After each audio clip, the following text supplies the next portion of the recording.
You're listening to the Big Three of B2B Leadership podcast with Mike Faherty, where world-class business leaders share their secrets for personal, organizational, and market growth.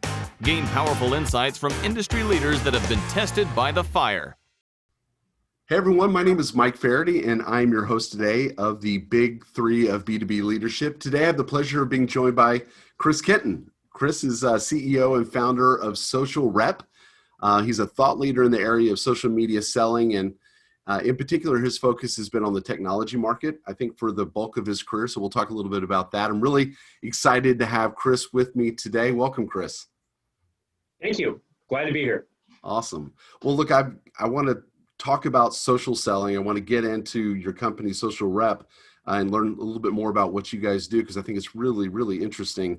But before I do that, I like to do a little research on folks. And I went through your LinkedIn profile, and you have a really interesting position that you've held for the last 5 years that I just have to understand because it just caught my attention. So what can you tell me about the Drake mountain bike team? I got to know. So the Drake mountain bike team is, first of all, it's a high school, Sir Francis Drake High School in San Anselmo, California. We're right at the home of where mountain biking was invented back in the, depending on which stories you read, back in the 70s, mid 70s.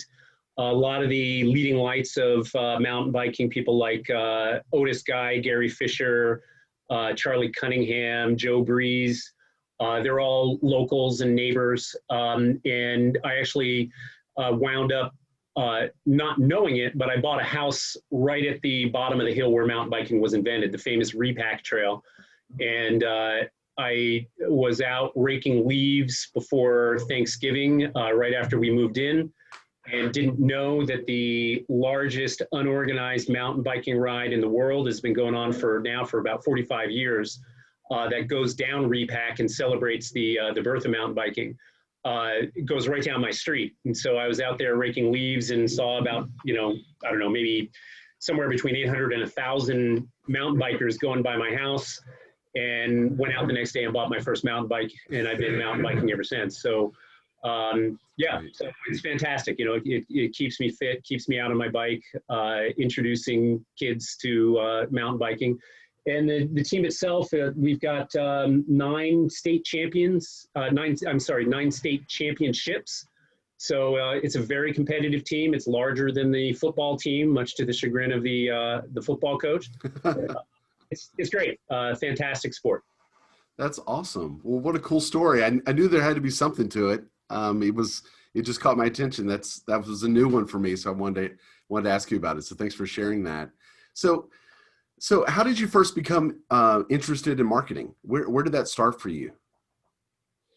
Okay, so it's a really long story, which I'll try to make really short. I thought I was going to go to medical school, and I was working at the Stanford University Trauma Center as basically as a tech on the floor. And I started asking everyone that went through the hospital, because it's a teaching hospital, you have physicians at every stage of their career, from medical students to attending physicians to specialists that are going through there. And I started getting in the habit of asking every doctor that I came in contact with, would you do it over again? And surprisingly, the overwhelming answer that I got was uncertainty. Only about 2 or 3 people out of several hundred that I asked said definitively yes, they would do it again. Most people hemmed and hawed, started talking about the debt that they carried, the lack of control that they had because insurance companies were calling the shots. And that led me away from deciding to go to medical school. I took a year off, but that actually turned out to be sort of my first market research. Both my parents were writers. My mother was a market researcher. And it turned out that there was something in maybe something in the gene pool where I realized I was far more interested in digging into questions and figuring out where people's interests lie and how that moved markets And that was sort of my first, dive into market research. So I know you studied literature. Yep. So how has that impacted sort of the trajectory of your career and the types of marketing maybe that you were drawn to? So when I took a year off, I was traveling overseas and decided when I came back that I wanted to go to school, not to pursue sort of a connect the dots kind of a career, but I just wanted to go to school to study something that I was really interested in. And so I went to UC Santa Cruz and studied creative writing. When I got out of school with no idea of what I was going to do, I wound up working at a newspaper because, newspapers need writers. And so I walked onto my first job at a newspaper just by turning in a couple of articles on spec. And from there, I spent some time as an editor working for various magazines and was exposed much more deeply to marketing at that point. At times I would have to write house ads, for example, for the magazine, write some articles and some, what do they call them, advertorials. So that sort of got my feet in the water around marketing and especially PR. And I left originally that role. I started to not really enjoy that kind of writing, where it was writing for commercial purposes, ironically, and started a software company initially to develop some products around training. And I thought that that was going to be more interesting to me than writing. And then what happened, sort of just serendipity, I was working on this software company right as the internet was taking off. I'm going to date myself here. So this is the mid-90s. And my wife wanted to go back to school to become a librarian. And we had a choice of either going to Iowa or San Jose. And I'd grown up in the Bay Area, had no desire to go to San Jose. I said, great, we're going to Iowa. And the next day, a friend of mine in the Bay Area called and asked me if I was looking for a job because she worked for a technical magazine in the Bay Area. And they had a role there for somebody that they wanted to build their first major website to take all of their 10 years of content in programming and build a website around it. And because I had been building the software company, she knew that I was actually looking to move on to something else. And I walked right into this job. It was with a company called Fawcett Technical Publications that published titles like Visual Basic Programmer's Journal and Java Pro Magazine. And they were building a website that utilized a lot of the first generation of technology that's now all the bedrock of the web. So ad rotation systems, content management systems, membership and personalization systems. I remember back then we were working with some of Jeremy Allaire's first tools around Cold Fusion and Home Site. And so that kind of just dropped me in the deep end of technology. I had to learn all about client server technologies and all of the kind of programming stuff while building a website and a community, which at the time was called DevX, the Developers Exchange. We built that community around 25,000 programmers worldwide, sharing content and information around all different types of programming challenges. And my role was basically bringing the technology together to build the site, bring in the, the content management and the advertising and all of that. And so from that point on, my career has always been sort of at this core of the intersection of media, technology, and marketing. And I've maintained different roles, started a couple of businesses in that space, but always at that intersection of media, technology, and marketing communications. So let's talk about social rep. Let's talk about how that intersection has manifested itself in your latest venture. So what was the genesis behind social rep, and tell us a little bit more about what you guys do? So the story is that eventually I found myself working in, I joined an agency. So after I left the Developers Exchange, my experience with web development suddenly became really valuable. I was looking around at what I really enjoyed, and I found that I actually really enjoyed working with designers. And in a sense, I enjoyed working with designers more than engineers at the time, because engineers, in my experience at that time, were always looking at technology, at whatever was the latest thing, and looking at how they could use that to build something. So, you know, Java Beans is the new thing, so we got to do everything in Java Beans. And what designers were looking at was, you know, hey, we've got a specific problem that we need to solve, and getting people to understand this issue or this idea. How do we approach that? And I found that really fascinating. And so I found an agency in San Francisco, a branding agency that had a great tradition and a great portfolio of work that they had done in world-class branding, corporate identity, packaging. And they were looking for somebody that could take them into the new world of digital branding. And so I joined them as sort of the digital partner, and we had a great run for about 8 years doing some of the first integrated design work in San Francisco, right in the middle of the dot-com boom. So a lot of that crazy stuff of these, you know, outrageous budgets and things, you know, just developing crazy websites. And when the crash came, when the bust happened in the dot-com space, we kind of augured into the ground my first real significant business failure, where we had to lay off about 40 employees. You know, we just watched all of our income dry up, and we were crawling through the desert before we finally decided to wind down that agency. And I went to work for the Chief Marketing Officers Council, the CMO Council, and spent a couple of years working with CMOs, largely looking at the challenges that they faced. One of the biggest things that we were focused on at the time was CRM, understanding how to utilize CRM properly, how to do marketing automation and sales automation.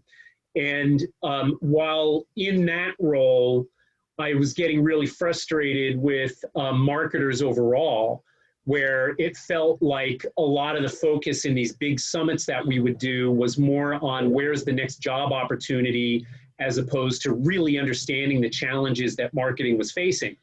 And when I started to look at, okay, well, who around the table that I'm engaging with is really involved and really, you know, focused on these problems, it looked to me like back of the napkin analysis, it was like about 8%. And a lot of those people at the time were really focused on social media and understanding, you know, what's going on with blogs at the time.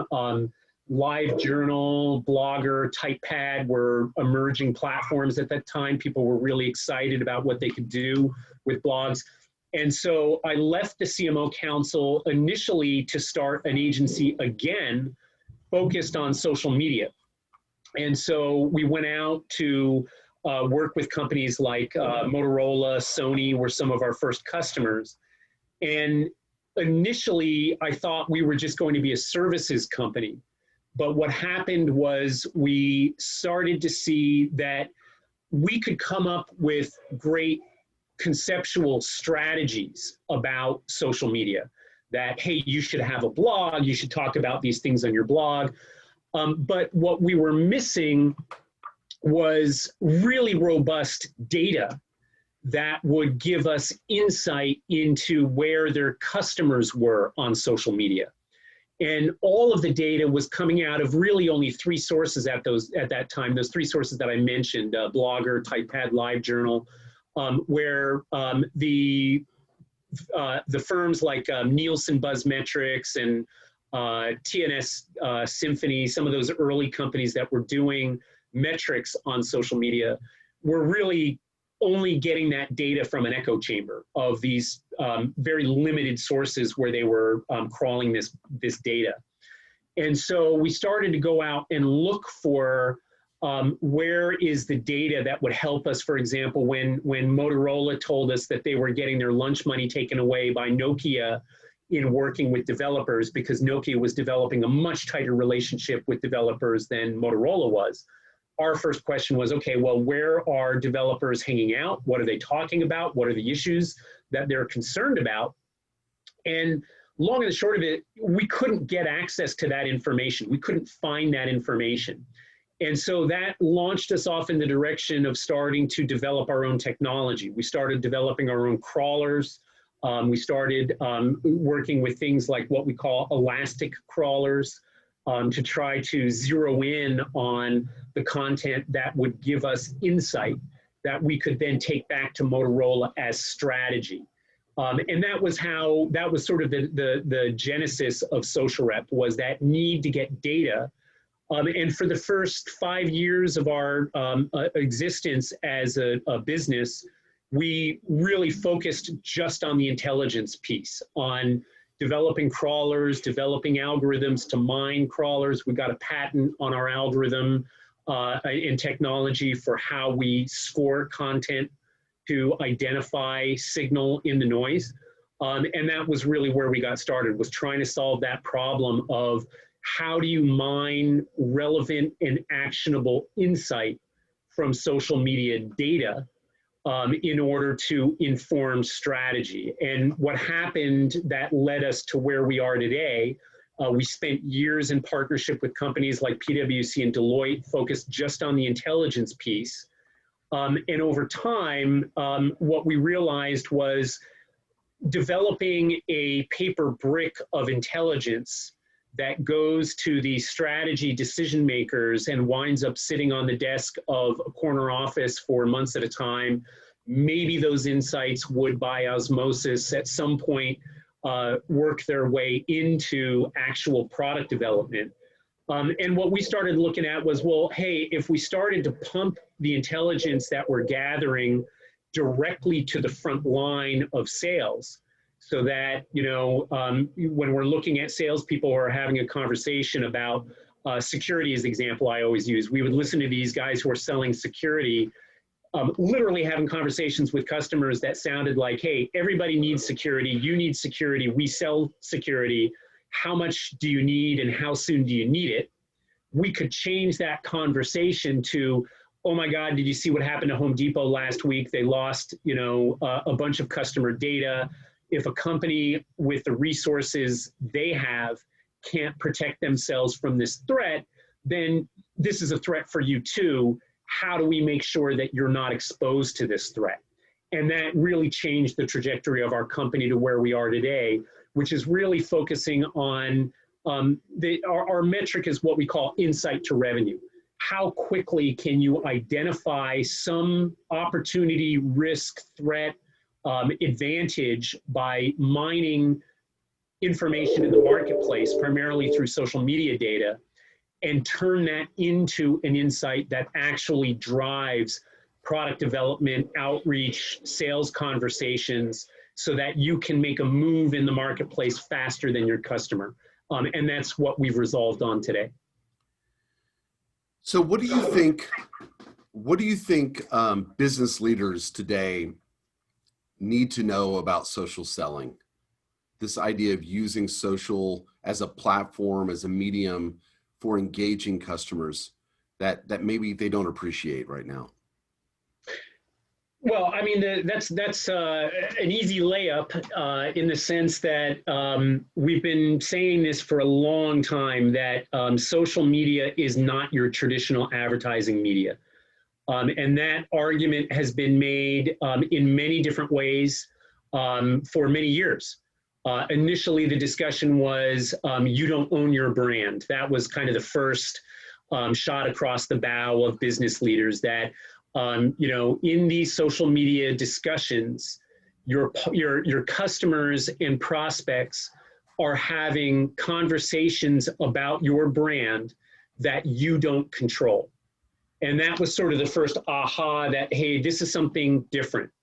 But they still, by and large, tried to shoehorn social media into the same type of channel of communication as all of their paid media, meaning, we'll carefully choreograph our message, we'll carefully target our market, we'll push this message to the market to try to influence our users, And then as much as possible, we'll automate as much of that as possible so that we can scale it.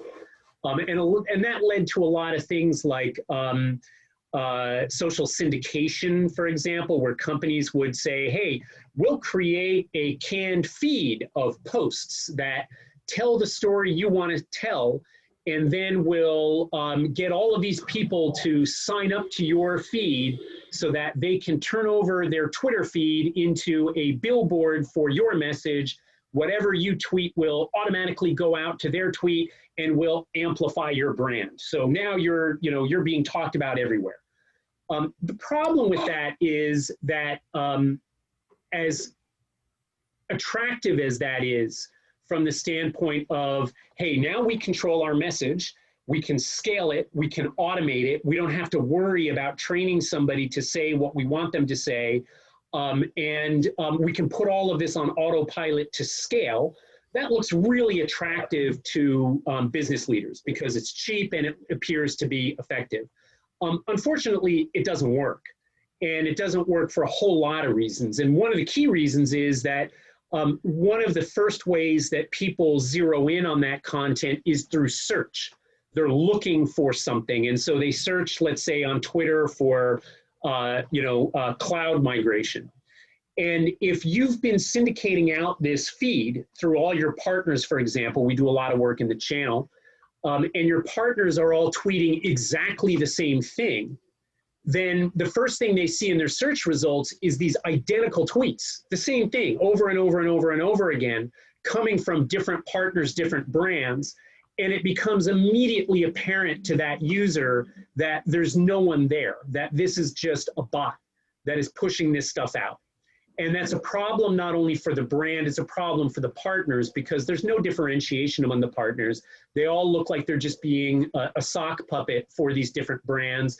They're not thinking intelligently about the information that they're putting out. They're just being a billboard. And the message to the customer is, okay, I need to take whatever they say about this brand with a grain of salt because it's not their own brain speaking. So that's a big, big, big problem. So I think we're still learning, businesses are still learning, and they're gradually getting the message that there is a real fundamental need to elevate authenticity. You need to have salespeople who understand the customer problem. They haven't just read a training script. They're not just reading out of a playbook, but they have some understanding of what the customer problem is. They can speak to it with some level of intelligence, but more important than anything, they're showing up not with the attitude of how soon are you ready to buy and how big is your budget, but what is the problem that you're trying to solve and how can I help? And that's not that different from age-old approaches to what we used to call consultative selling or solution selling, where you're a partner with your customer trying to solve the problem. But businesses tend to look at everything new as a monolithic thing. Social selling, okay, everybody's got to do social selling and it's this one thing, rather than looking at it as a trajectory from marketing through sales development through sales, and understanding that different people in my organization at different stages of this process may be doing different things and may be showing up in different ways. So maybe we have some, relatively canned brand content that our marketing team is putting out to position our voice in the marketplace. But my sales development people better have an authentic voice. They better understand the customer or be willing to have a conversation with the customer. And maybe those qualifying types of questions are really just done further down the road when somebody's raised their hand and said, yeah, this is a solution I might be interested in. Now it starts getting into a conversation around qualification. So I think that's the biggest thing that business leaders need to understand, that like everything else that they do, automation is great when you have identified things that you're already doing effectively, and automation can streamline the time that it takes to execute. But you cannot automate authenticity. Authenticity comes from a salesperson who understands the customer community, understands the problems that a customer is facing, and can bring some level of that understanding to a real conversation about those problems, and not just how fast can I move you to a sales meeting. Right. It's almost like if you take social as a, you know, as a channel, and you were to look at what you're talking about is the equivalent on the phone side of a robo-dialer versus making an individual phone call and having a unique conversation with someone about what's important to them. The idea of just mass communicating the positioning, I agree with you. Look, every brand probably needs some degree of positioning on social. It's just table stakes. You know, Right. you need to put that out into the world that here's who we are, here's who we help, and here's how we help them. That needs to go out there. But when it comes to selling, which is different than branding and positioning, when it comes to selling, it's about engaging an individual who has a unique set of problems and then aligning your solution in a way that it solves those problems, or at least they would consider using that solution to solve the problem. So you talked about the challenges and maybe some of the mistakes, if you will, that brands and manufacturers and organizations have made. Talk about the salesperson for a moment. Talk about the individual who's got a quota and he or she is just trying to find a way in the door with a prospect. Talk about some of the things you see them doing well on social, and maybe some of the things that you think are just mistakes that you see a lot. Sure. So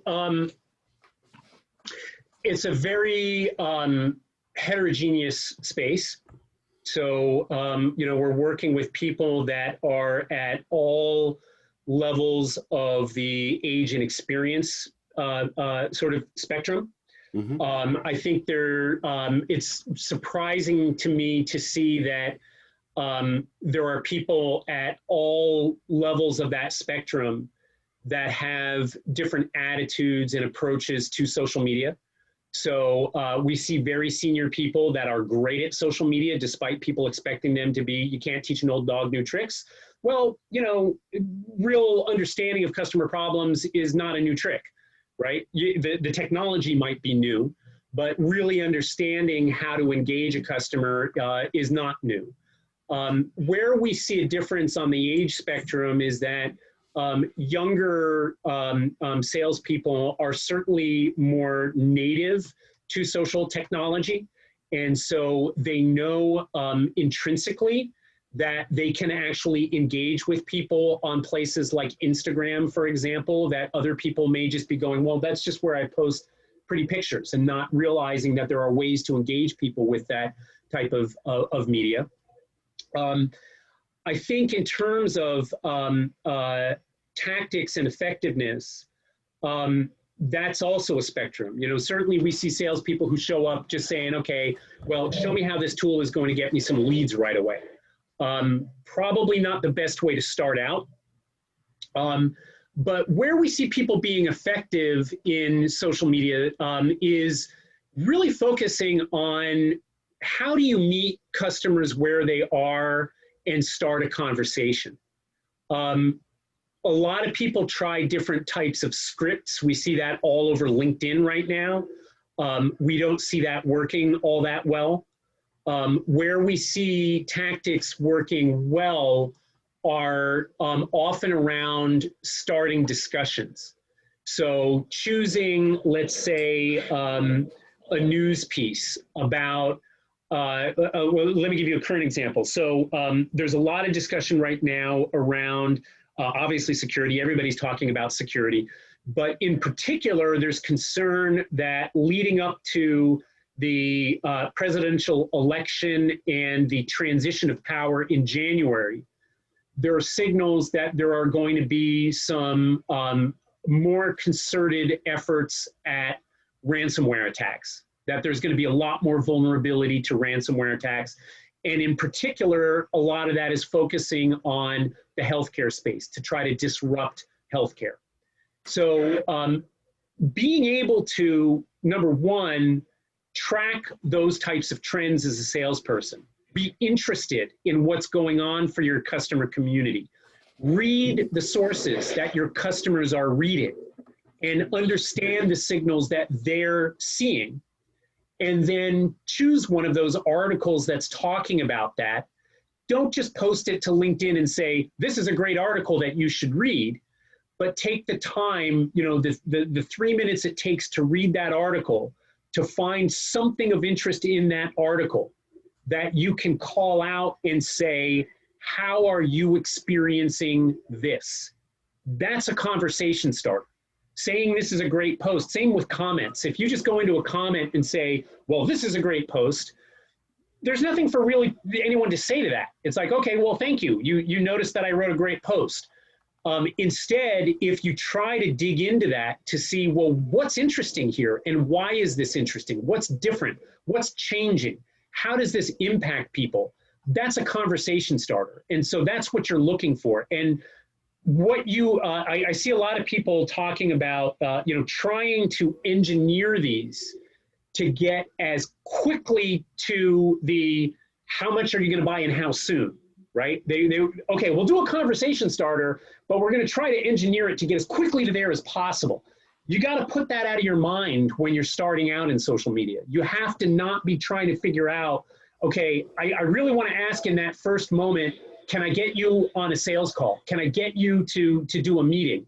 It's like, forget that. Let's just start to see if we can start a conversation. Because if we can't start a conversation, there's not going to be much reason for you want to set a meeting with me. So that, I think, is part of the challenge. Where we see salespeople being effective right now is going at social from the standpoint of trying to solve the first problem. And the first problem is, how do I engage somebody in a conversation? And whether that's sharing a piece of content and asking a question about it, which is a good start, or sharing a case study and asking people whether or not that case study meets up with their experience, or asking people what challenges they're facing, trying to get to that conversation starter before running to the end of the, trying to make a run into the end zone. That's where we see people being effective. Yeah, well, I couldn't agree more in terms of using social media to engage and to begin a conversation. It's almost an opportunity starter, or not really an opportunity closer. There's different channels for different stages in that process, and that one should be used for opening the conversation. I agree. How would you coach the salesperson right now who has maybe a fear of the phone, right? And he or she is found themselves in this role. Maybe they're early in their career, but not necessarily. And they see social media as the panacea, right? It is the thing that's going to keep them from having to make cold calls anymore, right? We've talked a lot about this over the last year or so. So there's a risk associated with that line of thinking, isn't there? Oh, yeah. Yeah. Yeah, I think, oftentimes, I think, like you said, a lot of social media is about presence. What we talk a lot in our training is so let me back up a half second here and just sort of lay the groundwork for this idea. So I'm often really hesitant to ever use the word guru. People throw that word around, especially in marketing. Everyone who's written a book lately is a guru.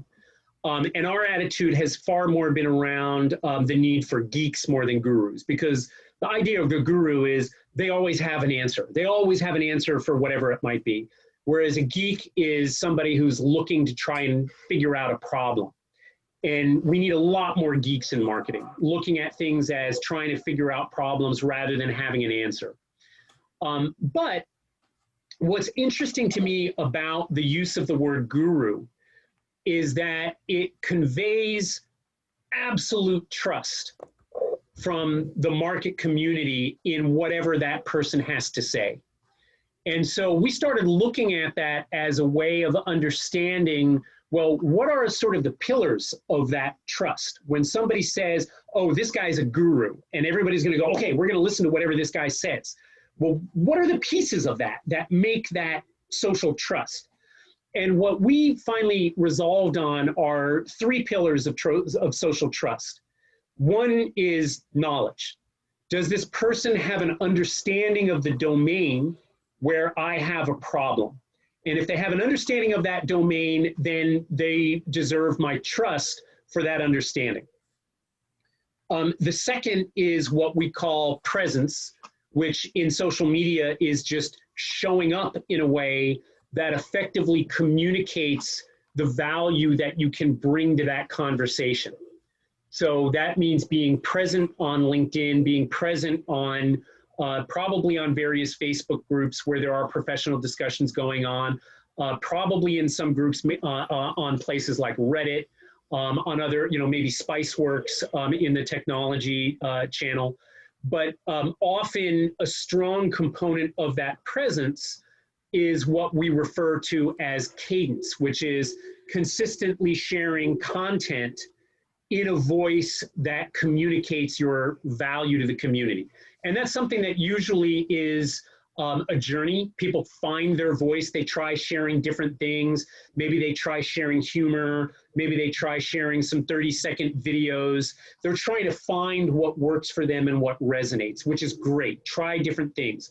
But eventually you resolve out to a comfortable feeling of what content do you decide to share and how do you share it to communicate something of value to your customer community.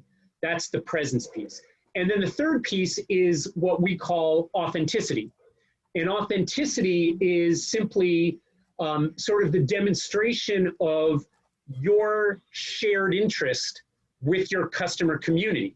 Your customer looks at you and says, oh yeah, it's not just that you know the information about my space, but you have communicated a shared interest in some way. Either it's because if you're in the healthcare space, you've got a deep passion for healthcare, you're really interested in the technology that goes above and beyond your knowledge of it. And the idea is, it could be a shared interest, it could be a shared objective, a shared outlook. But ultimately what that leads to, especially with thought leaders, is what we call an advocacy agenda. And what that means is because you're a member of this community, again, using the example of healthcare, you can articulate an agenda for the future of that space that you think is important. As a member of the healthcare community for technology, I think it's really important for healthcare providers in the age of the COVID pandemic to be elevating contactless technologies like telemedicine, remote patient monitoring, contactless patient intake. That would be an advocacy agenda. And what it communicates is, I understand the customer community because I'm a member of it, and I have a real clear notion of a challenge that our industry faces and that we need to overcome. So for us as an organization, for Social Rep, our advocacy agenda right now is all around authenticity. That if you're going to be in social selling, you really need to build that authenticity to be a member of the customer community. If you don't have that, then what we recommend to salespeople to kind of learn the ropes is to find some social community that is around a hobby or an interest that you have independently of what you're doing as a salesperson. For me, that was mountain biking. I got really deeply involved in the mountain bike review community, posting all the time about my experience in mountain biking. And for a couple of years, I was far more active in the mountain biking community than anywhere else that I was online. But I learned from that because I was passionate about it, because I loved mountain biking. The process of learning all of these things about how do you show up in this community? How do you engage with people, sometimes in conflict, sometimes in solving problems, but how do you figure that out in social media and then bring that to your work? And that's a really good way that we talk about in training to train salespeople for authenticity. Start with something that you genuinely love, that if it's not your job, it would be great if there's direct alignment between the job that you do and what you really love to do. But if there's not, spend your off hours in something that you really love to do, to really get the vibe of social media, how to show up, how to build a cadence, and then bring that over to your professional work. I love what you're saying there. I think that there's a classic mistake that I really haven't seen many organizations really adjust to and do well yet, but where we are, and I was guilty of this 20 years ago, leading sales teams. This is what I was doing, is all of the training was concentrated on the product. You know, right. what do we make? How do we make it? What speeds and feeds? What's the benefit to the customer? What's the feature set? You know, we would get into benefits, and that was sort of the first. I remember when the first person started talking about what is the benefits and framing them in terms of what the customer's needs were. Right. That was a new idea. We're like, wow, that's cool, I guess. You know, we started talking about feature, function, benefit. Before, for a long time, it was just feature and function. I remember. And so now, you know, in today's world, if I found myself leading a group of salespeople again at a major corporation, I would spend 80% of my time educating them on the customer and the community and the industry and the unique challenges that their customers were dealing with and that they were facing. What is the competitive landscape within their target market? And 20% of my time talking about feature, function, benefit, or speeds and feeds, as we used to call it. There will always be someone who understands your own technology or your own product set or services well enough to support the sales process for you. You should spend all of your time, all of your free time, learning the customers and learning their challenges. And that feeds right into what we're talking about from a social selling standpoint, you know, that guru versus geek. And I want to get back to that because I have a question about that concept right. and that dichotomy, if you will, but certainly from an authority standpoint, and having a presence and having a knowledge, that should all be customer facing, not so much, or customer oriented, not necessarily what your company does. That should come through osmosis, right? Right. You should just know that because you walk the halls figuratively right. these days. Right. If you want to have a conversation with the customer, it's not going to be about your product. It's going to be about them and their problems and their unique challenges and the circumstances that they're dealing with. I tell my salespeople, the first question you have to ask yourself is, how does this company make money? How does the customer make money? Yeah. There's a lot of salespeople haven't stopped to think about how that hospital makes money, how that organization, how that school district makes money, how right. that corporation makes money. Yeah. Because if you can align yourself with how they make money, you have at least the opportunity to build some credibility with the customer, right. that you really understand what we're doing here and why we're doing it and why we make the decisions we make. Yeah, well, another question that we ask really early on is, what's keeping your customer up at night? Mm-hmm. And if you can zero in on that, again, that's putting yourself in the mind of the customer and the challenge that they're facing. And then understand, okay, well, if that's what's keeping them up at night, how does what I'm selling in any way help them solve that problem? And why is our solution better than the other alternatives that they have?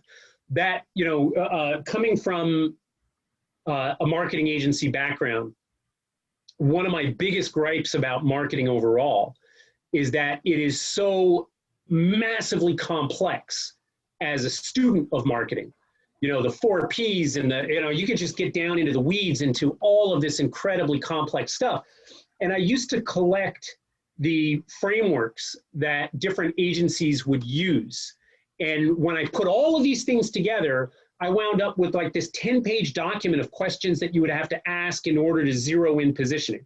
So these days, we try to cut through all of that, like agile. You know, what is the fastest path to revenue? Forget all of the strategy and all of that. Just answer the basic questions. Who's your customer? What's keeping them up at night? How do I solve that problem? And how is the problem that I'm solving, or the way that I'm solving it, better than anyone else? If you can answer those 4 questions, that's far better than spending, you know, months trying to develop a mission statement and a vision statement and just all of this stuff. So simplifying it down to getting in, as you're saying, getting into the customer's shoes, understanding what is a roadblock for them in order to be successful, ideally successful in generating revenue, because that's going to be, a very clear and immediate motivation. But being able to answer that question is key to understanding, what am I going to talk about on social media that has any relevance and is going to get their attention? So talk about, and if it was in there and I missed it, then I apologize, but you talked about this dichotomy of geeks versus gurus, and you kind of broke down what a guru was: the knowledge, the presence, and the authenticity. So what is the difference between a guru and a geek? So in my mind, and it's a little simplistic, but it started out in recognizing sort of two personas that we would see showing up in social media conversations. And one persona is, oh, I've got the answer to whatever it is that you're looking for. You need this product and this product and this solution, and that's it. And that's, in my mind, sort of the guru. They always have an answer, and they're going to cut straight to the answer. This is what you should do.